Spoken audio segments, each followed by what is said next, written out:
ตลาดรถกันไปไหนเด้หาเลขเนี่ยดิเรียบไปคักพานะผู้ใจเขาแต่ละคันเลยก็ได้ไปเอาวะได้ยังเก่าอันนั้นได้นี่อุปกรณ์เท่ากับเต็มพร้อมทีมงานเท่ามันจำเยอะครับผมจำเรื่องงานเนอะไอ้นุ่มมักเมาอันนี้นะตอนนี้เราตีนอันนี้ไอ้นุ่มยัดเม่นั่นนุ่มเมยาดอันนี้ไอ้นุ่มเม่เผืออันนี้นะอ้าวโอ้พี่น้องนี่แล้วเพิ่งใกล้ๆเอาโคมมาดูนี่มันจะอยู่ตะฟังแนวนี้พี่น้อง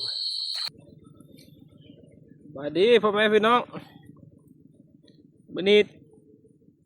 บ้าคงดินสิพาไปหาอยู่หากินคือเก่าเด้อพี่น้องเด้อติดตามเบิ่งเด้อ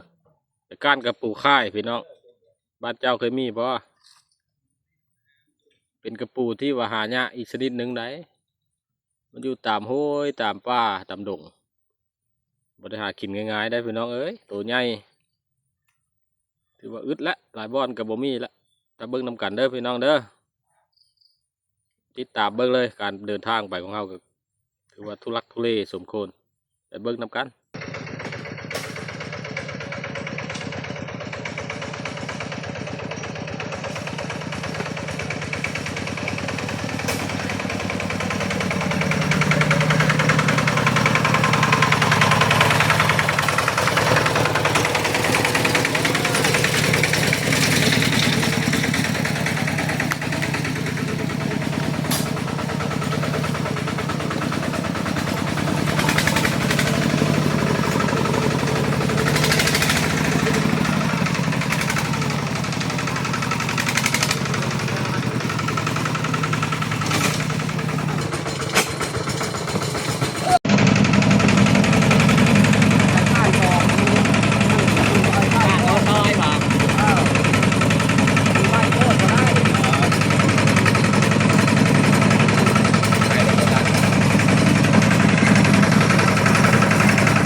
ทางไปกับทุลักทุเลพี่น้องเอ้ย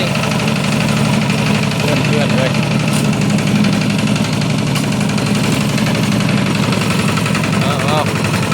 ซุปเปอร์รถนี่ก็ใส่ตรงซีดน้อยนึงได้พี่น้องเอ้ยได้กันโปรซีดนี่ห้อยฮอดเติงนี่กับโปรจักทางเนี้ยเด้เขาเลี้ยงเลย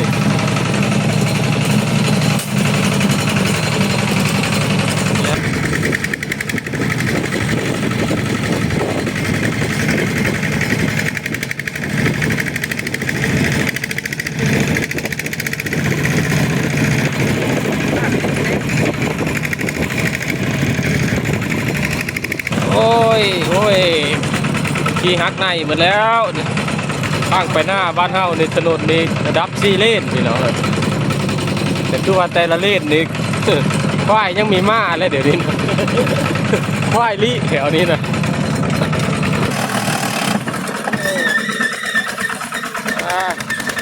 ยอดใจล้อรถเอาไปไหนเยอะ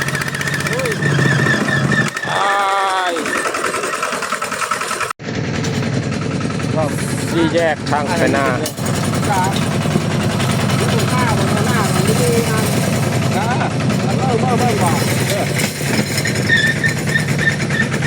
่นโง่เรา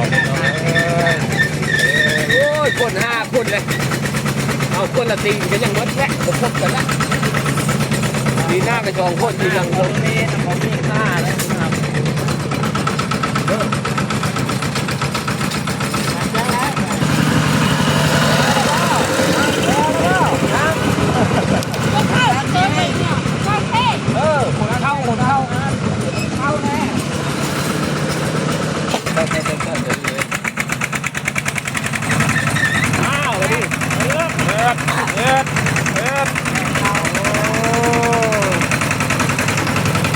ขึ้นไหนเนาะ เยียบเยียบทางจำนิยานมันกับโมเมนต์รถแล้วเว้ย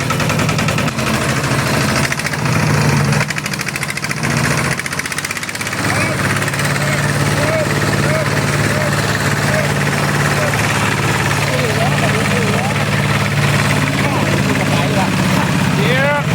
ร้านคือโคตรโห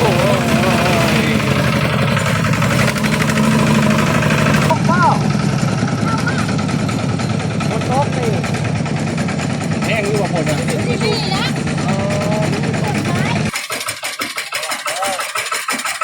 ฮอดจุดหมายปลายทางพี่น้อง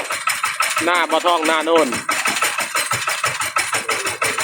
เพิ่นเป็นซูเปอร์แล้วเพิ่นก็ลงไปไขประตูโฮเองเลยเพิ่นเจ้าภาพเด้จังนะแต่เราลงไปไขเองครับเพิ่นว่าบุกลุกอยู่บ่ได้เองให้เจ้าเอิ้นผ้าเฮาเพิ่นว่าแต่เป็นเจ้าเรากับผ้ากินนี่คือมาเรียบร้อยแก้มกระปูอันนี้นะพี่น้องเมาบ่เมาก็กลับมื้อนี้นะได้บ่ได้ก็แก้มใต้เพิ่นนะ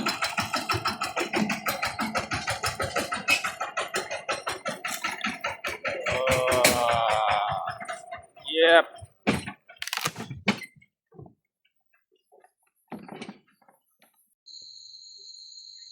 ตอนนี้เขาก็เดินทางมาฮอดหน้าเพิ่นจุดหมายเป็นที่เรียบร้อยแล้วพี่น้องนี่เถียงเพิ่นบรรยากาศรอบๆกันถือว่าโอ้กว้างขวางดี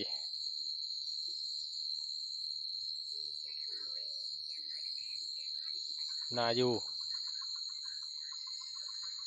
เป็นใกล้ป่าพี่น้องเสียงนกกดเสียงนกกดของเกมถ้ามืดจังน้อยแล้วก็พักกันลงไปโห้ยเลยพี่น้องเลยเราติดตามลงกันได้ระบบน้ำใสอยู่หน้าได้อันนี้นะใช้พลังงานด้วยแห้งโยก ออโต้แขนขวาออโต้แขนโยกโอ้บรรยากาศเป็นกันหน้าอยู่พี่น้องเอ้ยมีทุ่งหน้ามีป่ามันป่าระดับ10 เฮกตาร์มันเพิ่นนี่นะโอ้สายล้าเขาก็ได้กลางเว้นเขาบ่ค่อยเฮ็ดอย่างเนาะช่วงนี้มีแต่นอนจนหลายนะกันค้ำแล้วก็งองมองแงงเนาะจักมันสายหยังสายหลอนบ่เลยมาฮอดป่าเลยได้พี่น้องเอ้ยเพิ่นก็ไปหาเสบียงมาเตรียมไว้รองรับแขกลองทองมาย่างได้ย่างพันทองได้อาหารป้าโอ้โตลักเอาอย่างเดียวพี่น้องเอ้ย บ่ได้แม่นดอกของปู่ไว้จะตามเบิ่งนี่ได้บรรยากาศเถียงเพิ่นก็คักพี่น้องเบิ่งมีทุ่งไร่ทุ่งนามีโซนมันเพิ่นก็ระดับโอ้ว่าเป็นไร่นี่ก็หลายอยู่ได้นี่ได้ประมาณ6 เฮกตาร์มันสิตกอยู่จักไร่พี่น้อง36ไร่สักสิก้นในคณะที่รอท่าตะเวนตกดินเนาะก็เพิ่นก็บ่ปะเวลาให้เสียลาได้พี่น้องเอ้ยเพิ่นก็แบะเข้านี่มาใส่รถแก้เมื่อหน้าบ้านเพิ่นว่าสาเหตุที่เพิ่นได้หน้ากว้างโซนมันกว้างนี่ก็บ่แม่นแนวอื่นพี่น้องเอ้ยเพิ่นย้อนได้เม่ไม้กันเม่เก้าลูก1ลูก2เลยแต่จักสิว่าได้ยันบ่ซ้ำนี้อันนี้เพิ่นยังเข้าไม่ป่ามันนะเพิ่นก็เลยเม่สั่งลุยว่าซั่นไป แม่นบ่เว้ยแต่เม่ไม้ที่จังได้โซนกว้างนี่ คักได้น่าเพิ่นโซนเพิ่นพี่น้องเอ้ยเฮ็ดลิ้นๆต้นนี้เพิ่นว่าเฮ็ดเว้นขายหน้าทงเพิ่นกินนะเถียงเพิ่นกำลังบักใหญ่ติดสายห้วยนี้เขาสิเลาะการกระปูมื้อแรงนี่ชื่อว่าห้วยย่างบ้านเฮา ถูกต้องบ่ อันนี้บ่าวเมเฟอเพิ่นต้มน้ำร้อนนะส่งกระเพาะกาแฟแล้วกินแล้วก็จังว่ากันเรื่องหากินให้แนวอื่นนะกินของตายก้อนเพิ่นว่าแต่ปัญหานี้ก็ยังมีอยู่น้อยนึงนะพี่น้องไอ้เพิ่นมาฮอดแล้วก็นั่งเศร้าอยู่ถามเบิ่งว่าเมนอนผู้เดียวอยู่หน้าปลูกว่าชานอุกแล้วเพิ่นน่ะจะมือแล้วโซนมู่มือซื้อนึงแล้วนี่นะ ใจท่าละ เอาอดเอาว่ะหากกินได้จะก้อนจังมือว่ะหิบเป้าไฟดังให้มันพุดไว้แล้วก็ได้มือไว้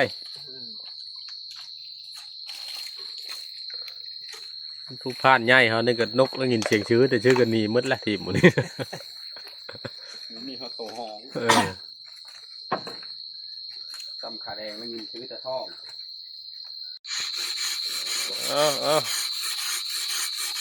เป็นเกมได้ทุกเสริญคือว่าแล้วน้องเอ้ยแหลมนี่แต่ซื้อมาก็ได้3 ผลแล้วก็ออดตะล้างเถงมือนี่ละ ก็ครับ เขาเมงมืดแล้วมันก็ได้มาเคาะสีเวทฝนไหมนี่นะปูมืดเตรียมพร้อมแล้วแต่เว้นตกแล้วบัดนี้นะทูน ทางนั้นก็พอ ทางนั้นก็ผ่านท้องมันก็ได้เอาเข้าไปว้ายเฮ้ยมันควันอ้อแล้วบอกขี้แหนะ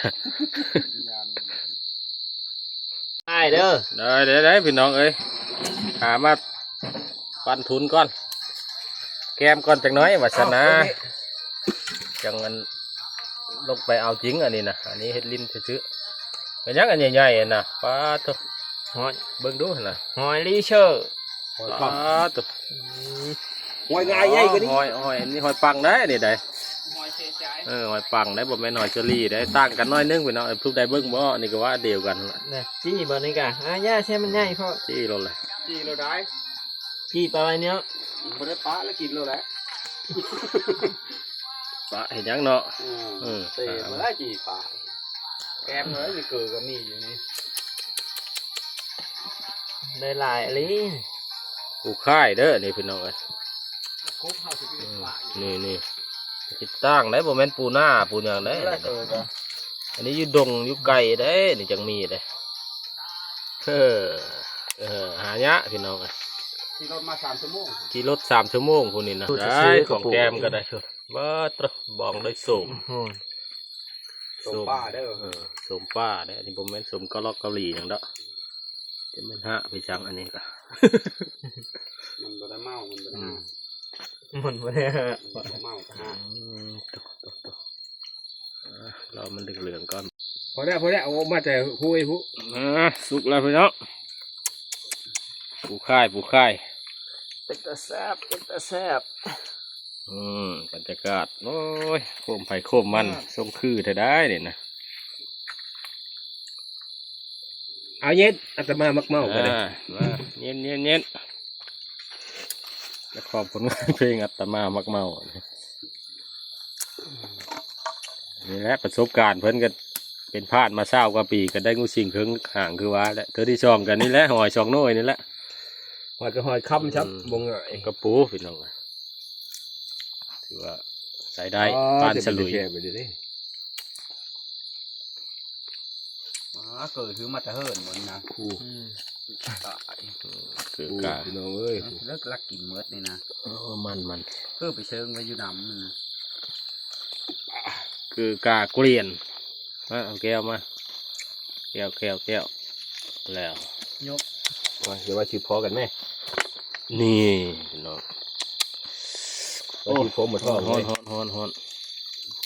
มันไหนพี่น้องไอ้มันจวดไอ้น้ำมันเต็มออกเลยนี่ เชื่อแล้วดีดมันนี่หงายท้องแล้วฟังเสียง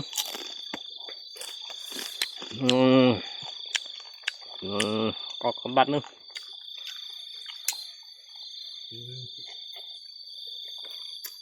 ผู้ไทย แถมคือดึงเขาป้า คือดึงเขาป้ามันเลยทั้งหลายเขาดึงเชื่อตัวไว้ตัวมันดึงเขาป้า นั่นเกิดคาบดุได้แลนกับป้าปั่นเฉยเว้ย ตัวคือดึงเขาป้า โอ้มันเว้ย เต็มหน้า มันนะ อืม สุดยอด ปลาตก มันหมู่บ้านคือเบิ่งนั้นแล้วไฟจนหมดเลย เอองัดทำเนี่ย มั่มแตะไฟจนหมดพี่น้อง ลายแต้พลังพละเล่นเดี๋ยวนาเดช อืมอืม พานาพาตา มันกินเลยรับตาทีสักหน้อยนี่ มันเต็มหมองเนาะ แยกไม่ออกเลยเฮ้ย พี่ชอบพี่ เฮ้ย เอาละครับมาแล้ว คันเฮาปะแล้วย่ำเลยรับตาสักหน้อยนี่แยกไม่ออกเลยกับหมูกับอันนี้นะกับปูกับหมูนี่นะกับมันนะ มันเล่นยันมันมืดเด็มันบุคู่กัน อันนี้เพิ่นเฮ็ดเอาแต่หมูเนาะอันนี้นะเพิ่นมีกินอันชัดอยู่ในดินนี่นะ มา กินแต่ชัดปิเพิ่นนะ จิโร่ พายปืนเนี่ยบ่เว้าว่าจะได้กินนกกินบ้างบ่ได้ได้กินล้อพี่ ยิงกิโลใช่ไหม กินชัดปิเพิ่น เอาตัวกันนะบ่เอาเนาะปลาตัดเก้าบ่เอา อืม เจ้าของลายๆได้เลย โอ้ใหม่เจ้าของอีก เย็นเจ้าหลังได้เจ้าของอ่ะ อืม ป้าเฮ้ยดองเจ้าดีเลย แต่มันหน้าโคมนะโอ้ยมันสะ บิน ท้อน ชดๆเลยเนี่ย บ่เห็นห้อยยิ้มครับนี่ ว่ายาแล้ว เอ้าได้เฮ้ยอุ่นท้องอุ่นใจแล้วก็ไปได้บัดนี้ปั่นแก้วกันแยกทางนะ ผู้ไทย ผ่านแซมกับผ่านทองลงใต้เด้อ จัดไป เฮากับผ่านมานี่สิขึ้นเหนือมาโจกนี่เลิกเอา อยู่คือกันนอนตายอยู่ดี เออ โจกตัวต้องขึ้นเนื้อโต อืม เพราะว่าชุบเข่าเช้ากันในโตก็ซัดก่อน สัตว์ก่อนเลย เขามันเช้ากันแล้วโอ้ย ไปพี่น้องลงห้วยเลยบาด ไม่โอ นี่ กาสแล้วตัวนะ ลงกันห้วยแล้วพี่น้องไปลุ้นนำกัน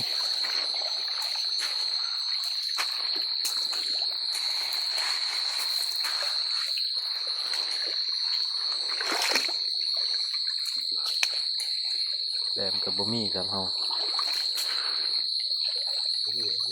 กูนะแพงมึงจะบ่ดีเพื่อ เล็กปูแทงเขาเนาะ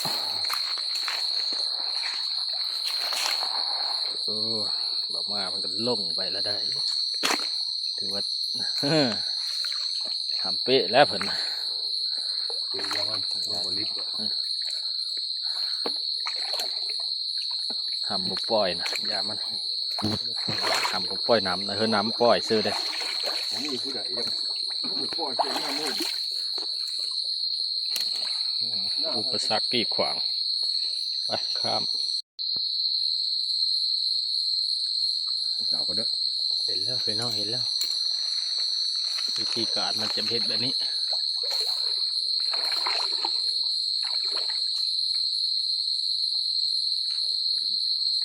จุ๊บ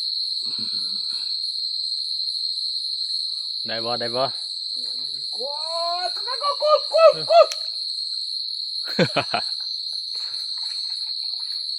กัดมือประมาแล้ว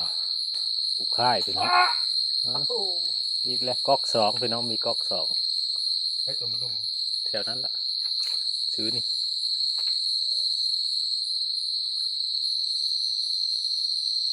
ลงแล้วถึงนั้นละกายละ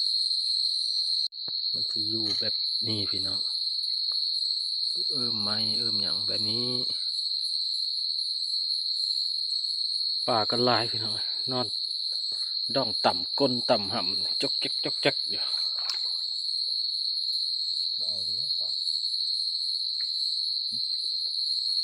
จุดประสงค์เข้ามาหาปูเอาแต่ปูเห็นบ่นี่รอหูพี่น้องรอหู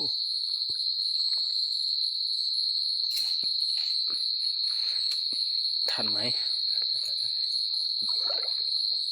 ใส่นี่ห้องนี่ห้องจากกระปู ครบมือประมาแล้วก็ห้องขึ้นมา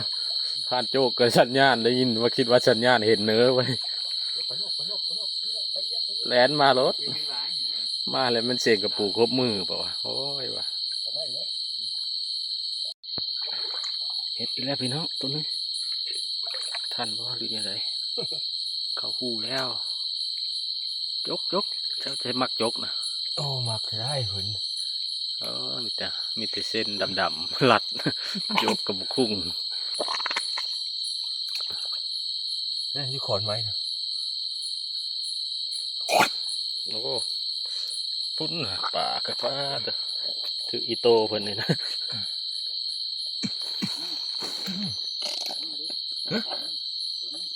ช่ำไฟน้อย เอามึงเดินเหมือนกลับมือดิ ย่านมดเรื่องครบย่านแต่เสือนั่นแหละครบนะนี่ แนวครบยันจะยุ่ง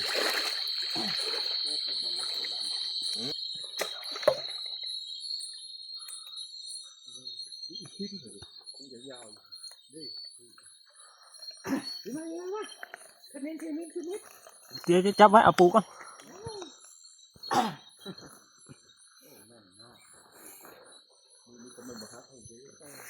เอาปูก่อนเอาปูก่อนพี่น้องนี่โอ้โหตัวใหญ่พี่น้องเอาแสงโคมเอาแสงโคมเอาเลยก็มันคือบทแดงว่ะครับพี่น้องนี่นะปลายังลุ้นกันโอ้ปลาสูดบอกพี่น้อง ไม่ใช่โอ้สองตัวที่สามตัวถือ โอ้พี่น้องนี่ตัวนี้มันอยู่น้ำตื้นนี่ปูทะเลนี่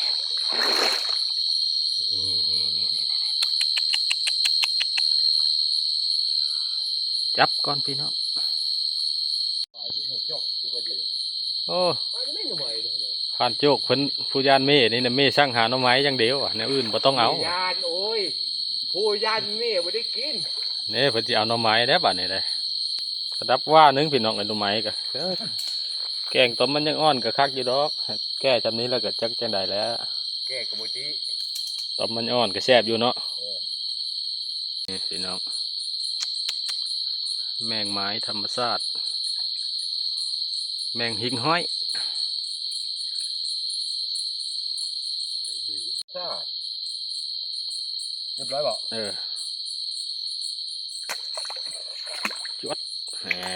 เรียบร้อยพี่น้องเอ้ยการหอยยังนี่ตัวนี้ก็ร้ายพี่น้องมือหน้าเด้อบ่หงดินจิพาไปหาหอยตัวนี้หอยกิบกี้อันนี้ บ้านเขาว่าหอยกับกี้หอยกับกี้เจออีกเพื่อนอีกตัวหนึ่ง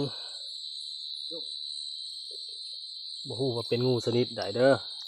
มีพิษบ่หรือบ่มีเฮาบ่จักอีก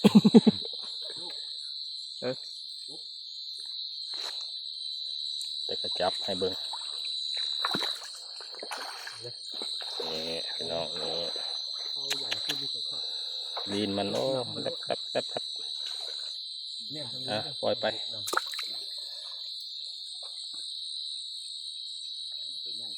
พอได้มาฮอดบ่ทันครึ่งทางก็โค้มบ่าวหงกับเบิดพี่น้องเอ้ย แล้วจะเป็นลูก โค้มเอาด้วยนี่โอ้ เป็นยังหอย โอ้ยกระเป๋าปัจจุบันพี่น้องโอ้ตัวแม่ตัวนี้ มีหีเนี่ย ตัวแม่มาปะขอเติมไม้นะ ใช่ เติมไม้นะ เอาพันตัวนี้ก็ยังไม่เอาเจ้าอยู่ เอาหาจ้ะมันอยู่นี่แหละตัวนี้นะ โยกพันตัวนี้ก็ยังเอาเข้าไปแล้ว ตัวนั้นก็เคยปานเอาไม้เถอะ ใหญ่พอนี้แล้วตัวนี้ใหญ่ปะ ไม้แง่นี่มันก็ปล่อยเอาเลย ใหญ่ปะ เอ้ยซัมโปรตีนนี่ รู้ยานี่ อ๋อปลาคอนี่พี่น้องค่อยไปใส่นี่ค่อยไปใส่พี่น้อง คุยได้พี่น้องคุยได้ นี่ ข้าเลยมาดิโอ้ย นี่ ตัวนี้ใหญ่นี่ไปแล้ว พี่น้องบ้านอยู่ท้องทะเลเลยนี่เห็นอีกแล้ว คุบ เอ้ย เฮ้ยเฮ้ยเฮ้ย ปูลูกกบ เฮ้ยเฮ้ยเฮ้ย ระวังเย็บกบพลาดเด้อมีกบเลยวัง มีหมอยขึ้นมาพี่น้องเดี๋ยวมันกลับมือบ่หงแล้วตอนนี้ อ๋อ แต่ก็ มะฮงขี้ปะบ่แบบนี้ บ่หกสิปะแล้วดีแต่มีตัวซอย บ่มามักเมามา เรามามักเมามาซอยได้ทันกันบ่สั้นอาจสิ้นใจเจอบักลายแล้วไปแล้วโอ้มันกินอาหารเขาก่อนล่ะ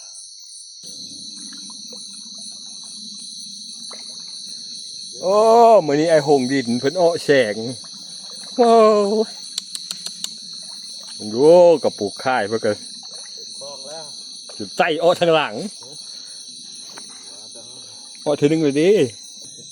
โอ้ป่านี่บ่ให้ว้าวเลยเบิ่งเอาแล้ว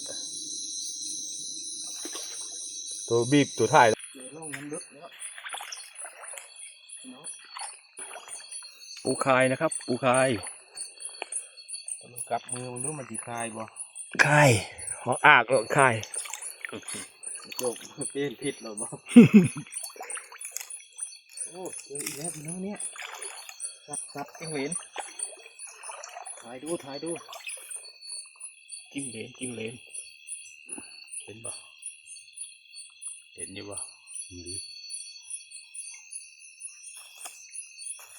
ไปแล้วปล่อยมันไป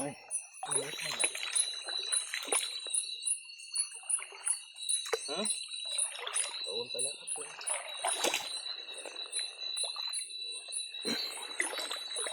นี่ตัวช่วย แสดงมือบ่หงครับแล้วครับ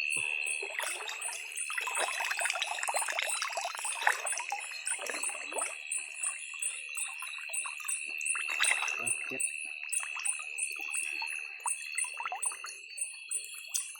เอินกระปูค่ายอันนี้ผมเป็นกระปูหน้า เยอะไปไงพี่เนาะตัวผู้มันมีกล้ามมีอย่างได้ซีแพ็ครุ่นนี้เอินว่าซีแพ็คน้ำใส่ไหลเย็นเดี๋ยวบอกผมจะเป็นคนลงมือเองโอ้ขาหนึ่งมาโจกตัดไว้แล้วทรงเบิ่งนี่มันหักไว้ขาแล้วนี่คือเพศผู้นะครับพี่น้องนี่วิธีเอาใส่กล้องมันคือกันยับติดก็พอก้นหาบนเค้งด้วยมายังมืออยู่เนาะ บ่คอมเมนต์หาคนเก่งเนาะ โอ้มันอยู่ก้นคลองไป ไปมันหยังก็อยู่ทุกคนหมดนี่เราคิดเอา ลุ้นผลงานเลยพี่น้อง บ้านนี้เขา นี่ เอาประกาศดู โอ้ยสุด ใจเลยใจปี เหลือพี่น้องเลย ปีเขาจัดอ้อมา หลายเติบ ก็โตอีก ไปแล้วเฮ้ย ยังครบมือกับแล้ว ที่มาของคำว่าปูคายพี่น้อง ยังครบแล้วก็ค่าย นี่ตีนมันจะเป็นขนเด้อเป็นนวด ตัวนี้มันติดขี้ดินเบิ่งบดสัตว์เบิ่งสัตว์ตัวใหม่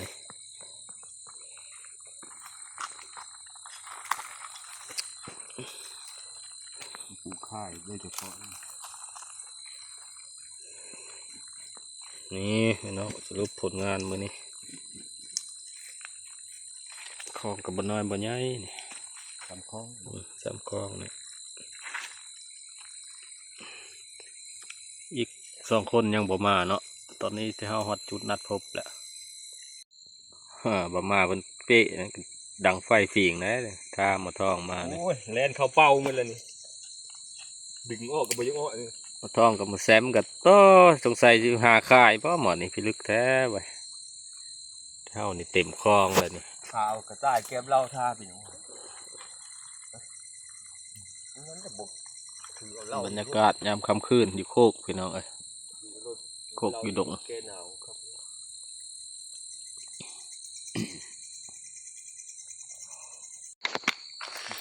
น้ำมันไม่ถึง ตาจอกกันเลย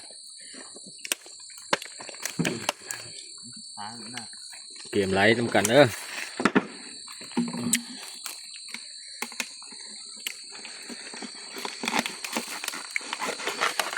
เอาละ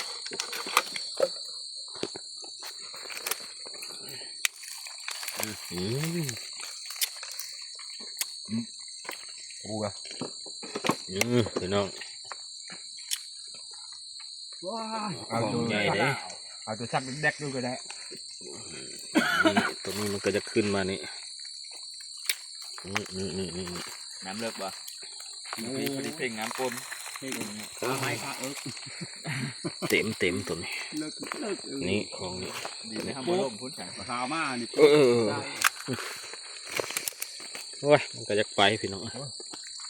ได้อยู่พี่น้องได้อยู่ไปหลังจากแก้มกันแล้วก็คบกันแล้วก็ง่ายหาทางได้บาทไหนได้พี่ผู้ใจครับกัน แม่กระปูน แก้ก่อนพี่น้องหนาว แดก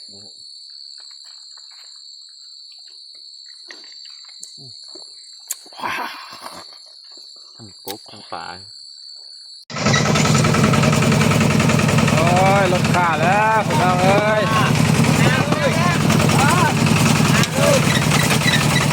ตายตายไปบ้านตายตายตายโอ้ปิด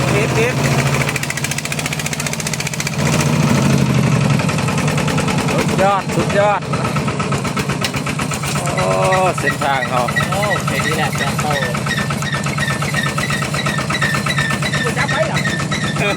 เพศกระทึกไหลคุบเพศแต่ปานนั้นเนาะเพศกันตายแท้ เลยตอนน้ำเยอะปล่อยผ้าอยู่หิวโอ้แม่งเป็นไงบ่เยอะนะ โอ้ทุบแซมมันอิ่มแล้วแลนมาไว้นะ แซมลงแล้วยังมึงใช้ดักพูดอีกไปแล้ว โอ้พูดต่อหน้าเลยแซมพูดแซมต่อหน้าพูดพูดต่อหน้าพูดข้างหลังพูดอ๋อตัวนั้นก็เยอะแล้วเนี่ยแซมไปแล้วตัวนั้นพูดน้ำเลยตัวนั้น การตอนหัวแรกนี่เพศยังท้องแห้วแต่มันดองไหวได้เลยอาการกลางคืนมันอิ่มแล้วนี่นะโอ้มันดองเนี้ยแล้ว เฮ้ย ยางเลยแสนตัวนี้ฮะโอ้ยจะมุ่นนะตัวนั้นแซมเป็นคุยแซมเฮ้ยมาแล้วมาเร็วหายครับ โอ้เพศดองเหงาๆอยู่กับบ่เห็น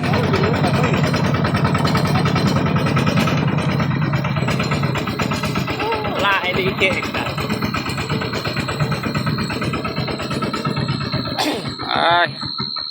ได้ โอ้เพิ่นเห็นกันได้แลนข้ามทางไปน้องเอ้ยลงไปแล้วโอ้ยขึ้นเป็นไรกันใต้เลิกมีเนาะยิ่งมีเนาะไปจัดการมันเอาโคมมืดแล้วเขามอดมันจะได้ยินเสียงสัญญาณ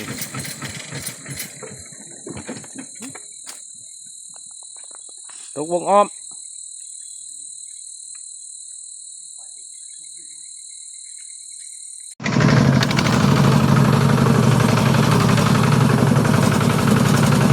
ดูเอิร์กแล้ว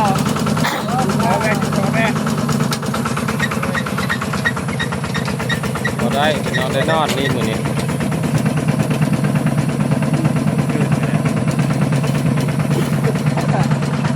โอ้กันมา2 คนในแต่ชิโมนนี่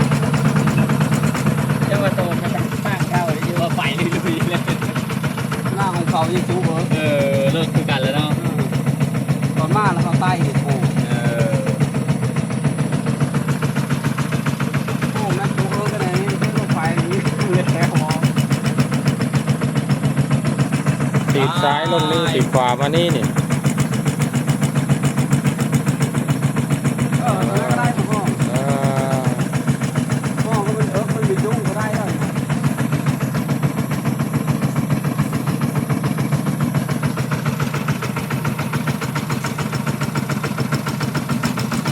ห้องพักเองว่าทั้งตีรถผ่านยักษ์นี่มันมีมันทางหนีโลกมันติดรถยักษ์ก็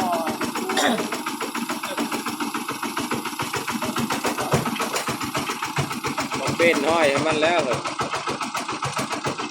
ไอ้กับทึกหนึ่งเป็นห้อยบัดไปเลย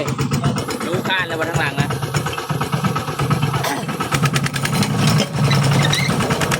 เยี่ยม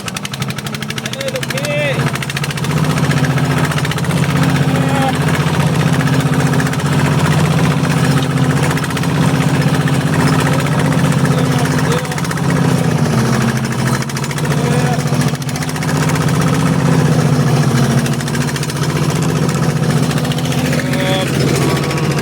หน่วยงานซุกเอาแบบนี้นะหน่วยงานซุกเอาแบบนี้ครับเอาหน่วยคัดขายเนี่ยเขาเนี่ย เอาปีหน้าจะชุบน้ำ คัดขายเขาไป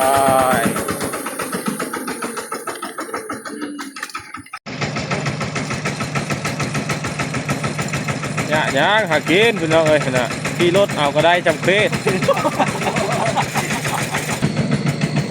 โอ้ยแหลมเนาะ มาทางนี้หยุดหยุด ใหญ่ครับ เด็ดโยก ชุดแล้ว ประสาท ดึงแห้งได้บัดนี้ จะกินเพศแต่ซื้อบอก แหลมแล้วแต่เอ้ยแหลมเอาไปเลย ขี่รถเอาก็ได้ตัว เอา นี่โอ้ยท่านบ่ ท่าน ตัดเอาได้เลยเฮ้ยบ้านเฮาจับบ้านเฮานี่ละท่านนักขาดนะบัด แมบเดียวมาตะไก่ผู้รถเนาะ ปลูกครบปีผมว่ามูโจ้กับปลูกไปดิว่าเพิ่อจากการขึ้นกลางเว้นไปกับผู้ลงกำ พี่น้องดึกแล้วก็ได้หลายแล้วก็ หน้า จะได้จบคลิปไว้อยู่นี่เนาะ มีห้อหน้าเขา หลังจากจี้แกมคบกันแล้วก็มือแล้วนี่ก็ดึกเติบละ หอดบ้านกับประมาณ3 ขอบอกขอบใจเด้อผู้ใดติดตามรับชมอย่าลืมกดไลค์กดติดตามให้ได้เด้อพี่น้องเด้อ กระดิ่งโคตรหัวจืด ไล เนี่ย ค์กดแชร์ ขอบใจ